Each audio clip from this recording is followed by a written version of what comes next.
तोर बिना रे तोर बिना रे तोर बिना रे कैसे जियो नहीं आधार रानी तोर बिना रे कैसे जियो नहीं आधार रानी तोर बिना रे तोर बिना रे तोर बिना रे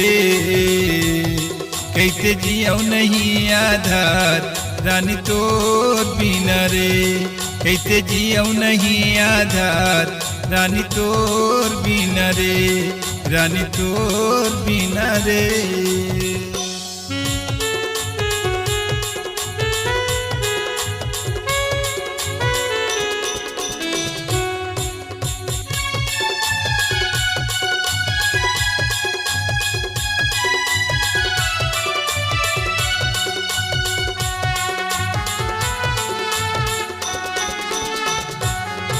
मोरे मन मारे थे उदासी संगी साथी के बन गए हाथी मोरे मन मारे थे उदासी कैसे जियो मैं तोर बिना रे मन करते ले मौका फांसी कैसे जियो मैं तोर बिना रे मन करते ले मौका फांसी तोर बिना रे तोर बिना रे कैसे जियो नहीं आधार रानी तोर बिना रे कैसे जियो नहीं आधार रानी तोर बिना रे रानी तोर बिना रे।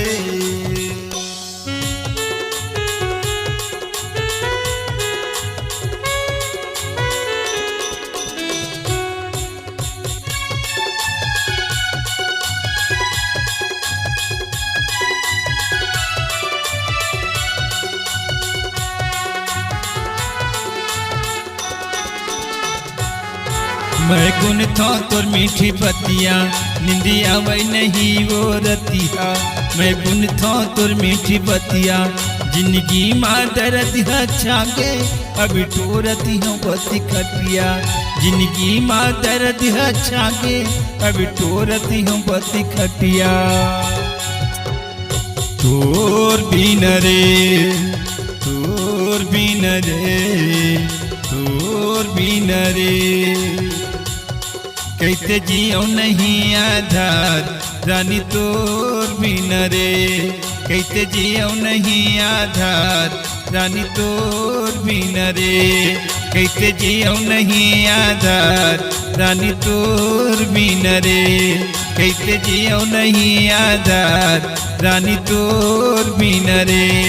रानी तोर बिना रे रानी तोर बिना रे रानी तोर बिना रे।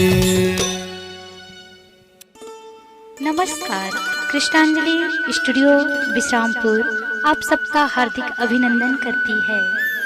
छत्तीसगढ़ी गीत हिंदी ट्रैक या विज्ञापन रिकॉर्डिंग हेतु संपर्क करें